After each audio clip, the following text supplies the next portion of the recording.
Hey folks, and welcome to the channel. And in this video, I want to talk about how Vitality have formed themselves into quite a terror on the map of Mirage in CS2 throughout the course of 2024. Now, I almost called this video Vitality the Masters of Mirage, some, crafty alliteration or something like that. But they actually are in a position where it's debatable whether they're the best Mirage team in the world or not. But certainly they have a resume that shows they are one of the strongest teams in Mirage. There's no doubt about that. They have a 14-4 record on LAN this year, so nearly a 78% win rate. They also are doing pretty well in their pistol round win percentage. They have a nearly 60% win percentage on the CT side of the map, and a solid 54.4% on the T side. They are currently on a 9-game winning streak at the time of making this video. This includes snapping Navi's 12-game winning streak in multiple overtimes at the IM Cologne Grand Final. Now, of course, Navi is one of the other best teams in the world on Mirage, and potentially the best team on Mirage. Again, it's up for debate between them, Vitality, and Esports, in my opinion, as I'll show you. But yes, in this particular matchup, it was incredibly close. Funnily enough, this is the only time that Vitality and Navi have met on Mirage this year. So something else kind of think about, and why it also still makes it quite difficult to know who truly between these two teams might be the best on the map. Because if you look at a team like Navi, they have a 22-7 record. They also have, therefore, a crazy win percentage, same, strength of pistol round win percentage, and you would argue they have a slightly stronger T side, nearly 58% win rate compared to that of Vitality, and pretty much an equally strong CT round percentage. And again, short of that loss to Vitality, that could have gone either way. Again, 12-game winning streak prior to that, followed up with the win over Eternal Final at EPL. And really all the teams they've lost to, they've gotten their revenge against. So, a couple of losses to FaZe, but then in the most recent matchups, they beat FaZe. Same thing could be said, for the fact that they lost to Spirit kind of earlier in the year on this map, but then, beat them in their more recent matchup. So I think you could definitely argue that Navi might be the actual true best team on Mirage, but I did want to focus in on Vitality because I feel like they just have this really creative and really deep playbook on Mirage. They have a very different style than Navi. You see, when you look at a team like Navi, when they play Mirage, this is me focusing on the T side, they really kind of build their game from having this foundation of a default where they have about 2 to 3 different variations of how they will play their default, and then they kind of have a flow chart from there on how they will attack the mid to late round. And so they really are kind of grounded in this foundation of having, again, these 2 or 3 different default openings that they can kind of build from. And yes, they will occasionally throw in a pacing change or a set piece, as many teams will do, because at this stage of the game of Counter-Strike, you have to pretty much be capable of playing all styles of CS, which is why there's really not, in my opinion, some crazy defined meta. Because you always have to be on your toes, because you never know what to expect, because all the top teams are capable of playing slow, playing fast, playing with lots of utility, playing more dry. It can kind of be all over the place, and so it comes down to like really key reads and counters in the mid to late round. But what is different to me about Vitality, and why I really wanted to focus on them in this video, is because you would be hard-pressed to label what Vitality's default opening even is. Again, I can narrow Navi's default down to about 2 or 3 different variations of how they like to open their rounds, in the early round, but I really can't do the same thing for Vitality. Like, they so rarely play a default, and they vary up their opening so much, as you'll see in some clips we're about to look at from some demos, that they are truly just kind of an enigma on this map. They are so hard to figure out. Therefore, I feel like they are so hard to counter. And I really feel like that's why they're so successful, because their playbook is incredibly deep, and you never really know what to expect, because they have so many different, different looks that they can give you throughout the course of a game, as we'll take a look at now. All right, so we're actually going to start taking a look at some film now from this 2D replayer from Skybox on their Edge web browser. This is kind of the main tool that I use to do research and stuff like that for teams as I'm preparing for gigs and whatnot, which I'm hopeful to do more in the future after doing the RMRs earlier this year. But let's take a look at the actual game against Navi. And so, they don't win this round, I just kind of want to establish this just variance in their play, this dynamic that they have to their playbook, where they just have so many different strats and so many different little iterations of those strats they can run throughout the course of the game, which make them very difficult to read.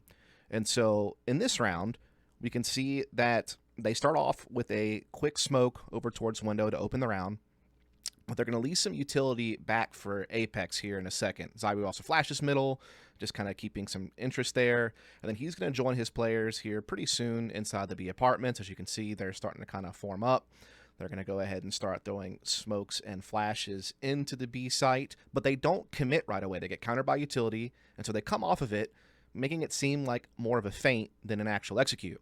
So then Apex throws the actual mid-control smokes at window and connector to make it seem like they might be going for some type of more mid-control presence. This certainly keeps JL interested. It also peels Wonderful off, as you can see, to maybe come window room and assist JL. Bit, of course, still playing the A-bomb site. And you're going to see Ema even starting to get a little bit more interested in wanting to come catwalk as opposed to defending on B site with the Lexi B. So this selling exactly the way they want to as far as how they're getting players to move. And Apex will use this and now set up what is going to be a 1-4 execute, where Apex will lurk up catwalk essentially, and then the rest will start actually doing, your kind of standard execute over on the B site. Unfortunately, Apex basically gets crossfire between Ema and JL, so he's going to go down pretty quick. That allows Ema to refocus back on B site, and then essentially this B apartments hit then fails. But this just shows you one of the type of strats they can run this map. This is a couple rounds later. This is a round where they're actually in a deficit weaponry-wise in comparison to their opposition, who's on pretty much a full buy. They're having to go for a couple of Galils, AK, a couple of Deagles. And you're going to see Apex is going to throw kind of the same mid-control smokes he threw by himself from 2 rounds ago, and they went for that 1-4B split. But this time they're going to do the exact opposite, where Apex is going to throw this utility out. Spinks is going to lurk underpass into middle, maybe attempt to make an inroad into connector later, and they're actually going to use this to set up what is going to be an execute. So just kind of speeding through, here we go. You can see Apex lining up those smokes at window and at connector yet again. Now JL is playing a forward position, so he knows that no one is actually coming middle, so Navi get a little bit unlucky in that regard. But eventually JL starts to back up, which means Wonderful has to nade the smoke that is check top mid again to make sure. And then Spinks is going to start coming up underpass towards connector. And then you are going to see more of a dry hit here from Vitality onto the site. They don't really throw like your typical smokes top stairs or connector or anything like that. They pretty much already just have flames coming out Tetris. They do get kind of incendiaried off a little bit, but they're able to kind of just wait things out. And even though Spinks gets caught into connector, just the raw entry force of Flames and ZywOo really starts to kind of set in. 2 very strong players on the T side for finding openings for this team. Flames getting the bulk of them on this one. They get that later smoke towards connector while ZywOo plays top stairs, and then they start kind of just piling in on the A site. And ultimately, they will come up with a victory because of this, despite kind of starting behind, not only economically in this round, but also having Spinks getting picked off early, and seemingly Navi getting a pretty good read and getting a pretty good rotation. So now we're going a little bit later into the game, where Vitality are in a situation where they're facing map point from Navi, and so they need to figure something out here. They are once again, similar to the last round that we watched, behind economically. 2 Galils, AK, Tech 9, Deagle. Have good utility though, but obviously they're up against a fully bought Navi. And in this round, they're going to once again throw that instant smoke at window, as well as followed up with an instant smoke at the back of catwalk to just really kind of, again, sell a little bit of that mid presence. But this time, no one's coming middle, and everyone is once again coming out A. 1 pop flash. Don't commit off of it just yet. It baits out the incendiary from Bit. They sit and wait, throw another flash over, and then start coming out once again, more of a dry hit. They catch Wonderful completely off guard. Mezzi actually found the entry that time around. And then they immediately start making their way into the site, smoke off connector, flash towards jungle. I think they did try to throw a molly to clear underneath balcony, if I'm not mistaken, in this situation, but Bit kind of gets away in a smoke, but eventually is still caught. And then ultimately, Navi are able to come up with another hit on the A site to win. Very next round, you can see, once again, they open up with more of an A-heavy presence, but this time Spinks is going to change it up just a little bit because he is going to be going for more of this aggressive lurk over at B, so he's flashing back the B apartments, he's putting pressure there, and we can actually see that Vitality kind of fall off of this, and this turns into, I guess, what you would kind of call what their default kind of looks like. Spinks, when they do default, he does kind of play the B apartments. Mezzi does usually play the outside A role. Apex can kind of rotate between playing the double A with Mezzi or being paired up with Flames for mid control, while ZywOo can obviously float all across the map as like this op rifle hybrid who can be looking for picks or, you know, looking to just play mid control with his teammates. So this is kind of one of the rare times you actually see them form into something that seemingly looks like a default. You know, just kind of letting the round, playing more into the mid to late round. Again, you know, smoking window, smoking connector, you know, putting pressure on Catwalk with the Molotov, getting Flames in a more forward position. Then they molly window to, you know, keep Flames safe to not have to worry about it, so you can kind of keep checking Catwalk for a duel. And then eventually they are going to go for it. Flames hits a nice entry there onto Ema. This puts Bit in a very tough spot because now he's forcing potential pressure from Palace and Ramp, but knows that his backside is now being busted. Wonderful able to come in there and get caught by ZywOo. And so now you can just kind of see the frag start spiraling in Vitality's favor. And so kind of some similarities to what we saw a little bit earlier, but a little bit more brute force behind this and a lot more mid added to this A split as opposed to the bulk of the forces just straight up coming out A. So now we're into overtime. Na'Vi has secured a one-round advantage, so Vitality need to work hard to kind of keep the OTs going in order to still have a chance to win this map. And so how they open up this round is they do the instant smoke at window again, but this time they have no one at A at all, and this is kind of just more of a split pressure onto middle, where Apex is going to be coming underpass, and the rest are going to be playing top middle. They're going to flash their way out. They're going to look for fights. They push Wonderful off of middle. They take control for themselves. Again, Apex coming underpass, being staying inside the B apartments. They re-smoke window. Put some pressure on connector with that smoke as well. And so now Apex is getting connector control while they're also putting pressure on Catwalk. JL and Alexi B are playing double on this position, while JL is able to draw first. ZywOo able to immediately trade. And then while there is Alexi B fighting back onto ZywOo, again, another immediate trade for Vitality. And this is really one of their biggest strengths, honestly, not even just on this map, but across the board, is that their T-side spacing and cohesiveness is just so good. Their trading efficiency is always there. You hardly ever catch one of them out on their own on an island. They always seem to have the ability to trade back and just, you know, be willing to commit. And sometimes that is the biggest thing that you need, is just the willingness to go for it and to not get bogged down, to be decisive and to make sure the spacing is correct so that you can get these trades, which they're ultimately able to do. It does come down to a 2v2 situation, so this is not quite as clean as they wanted it to be, or 2v3, excuse me. Emo's actually still over on the A site, but eventually they're going to start working it out. Spinks, late round specialist, coming in here with Apex to eventually find this round out.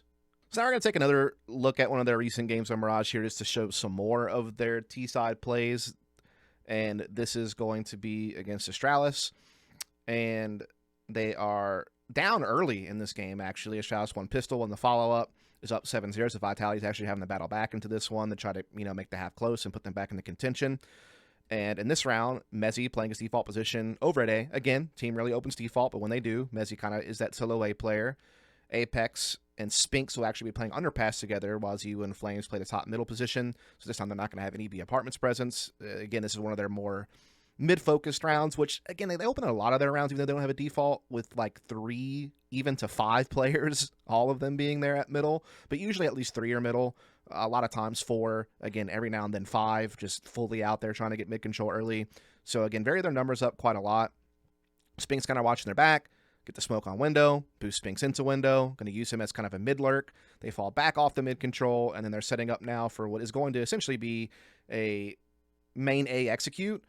You can see Apex was trying to pick up on anything that might be going on at B, but Bro actually catches him. And so this actually gives Astralis a bit of a read as Bro clears out. They just don't really know if anyone's trying to work their way up Catwalk into B, so that's the one thing that Bro's still concerned about, as well as maybe potentially someone being underpass.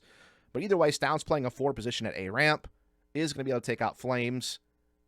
But we are going to see, in the meantime, Spinks catch Yabby in window, and ZywOo able to get that immediate trade on the Stound at A ramp pretty much simultaneously. So again, Vitality just showing you their trading efficiency in this situation. And then they start working themselves into an attack on this A site. Mezzi coming out at a great timing there on Palace to take down Stair. And then they start just kind of working their way in, pressure device. And now in a 3v1 post-plant situation, it's going to be all she wrote. Now here's another just crazy round for Vitality as far as just where their numbers are at and how they played throughout the course of the round. So Mezzi playing at A, but this time he's going to have Spinks with him. Flames is actually going to be playing inside B apartments, which is kind of big because when Flames is there, you're kind of expecting, oh, this might be a commitment because he is kind of one of their entry riflers. So he can really be a kind of just change of pace as far as who is pressuring the B apartments, while the rest of the team is kind of working their spots. Mezzi and Spink just kind of passively holding outside A. Apex and Zebu looking to take mid control throughout this exchange of utility. But Zebu actually has the bomb. He's going to actually be coming up into B apartments with Flames, while Apex keeps the mid pressure up. And again, they still had 2 players A ramp. So they're really spread out right now. 2-1-2. And this bomb isn't in a position where it actually has to commit. They could audible out of this if they need to at any point in time with just some good mid-round calling. But essentially how it's going to play out is as we roll forward, Spinks and Mezzi are going to go ahead and go for that dry A hit. And again, this is something that Vitality like to do. We've seen it in clips already where they will sometimes just hit A without really much utility and kind of just try to keep it as quiet as possible for as long as possible and dry hit it. And so they're able to get in there, get an entry. Spinks takes another. So now, obviously, Gabby rotates off. Stound's more interested in the A site. And right as all that happens, Flames kills Bro. And if you're Astralis now, you are in a nightmare because you don't know where this bomb is going now because you've gotten picked at A twice, and now your B apartments player pushed and died. So kind of the world is Vitality's oyster at this point. I mean, they can really do whatever they want. They decide in this case to just go ahead and, pressure jungle and connector with utility, roll the bomb back through spawn for an A hit. And, Stound's obviously not really sure exactly where he should be, but once Yabby spots the A hit, he will come in and try to rotate. But again, the trading is just so strong. Apex showing you some of his entry prowess in this particular round, and it's going to be another round for Vitality on this comeback. So, Vitality are trying to continue this comeback at this point. Astralis still has plenty of economy to keep the full buys going, but Vitality is starting to find some footholds here. In this round, it's going to be Apex and Flames this time, playing outside A. So Mezzi actually coming off his default position, playing B apartments with Spinks, and this could potentially just be spawn-based. But again, it's also a situation where Vitality just rarely play default and like to go for more of these opening focuses of some sort. So it'll be Apex and Flames this time, outside A initially, but now it's just going to be Flames, and they're going to go ahead and put 4 inside the B apartment. So this is going to be a fake. As you can see, Flames kind of does what Apex has done in some other rounds we've seen at middle, where he'll throw the utility by himself, window, and connector. This time it's Flames, who's essentially going to throw a full utility set for what you would think is being an A set piece. And so Flames does all that. Even Molly's bench behind the 2 smokes, flashes, puts the pressure.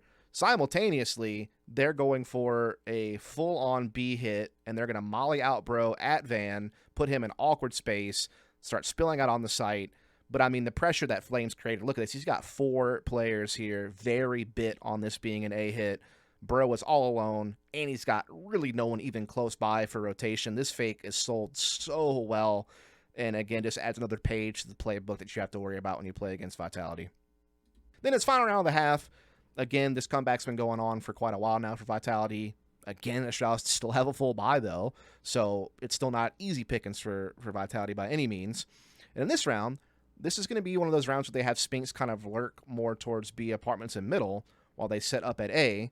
And as we've seen a lot of times, they're just going to kind of peek it dry, not really go for the normal set piece utility, top stairs, connector, ticket booth, miling bench, or, maybe miling or nading sandwich or miling underneath balcony. They don't really need to do any of that. They just kind of work their way up. They actually do throw a molly at Yabby here by the balcony, which is going to put him in jeopardy. He is going to get taken out as the rest of the team just continues to hit on to the A site here. Now, eventually they start putting down the utility, smoking off connector, flashing back jungle, pushing stair back with the Molotov as well, while Spinks is playing the mid lurk, continuing to layer those flashes over towards jungle and connector, while he was playing the stairs angle with Mezzi.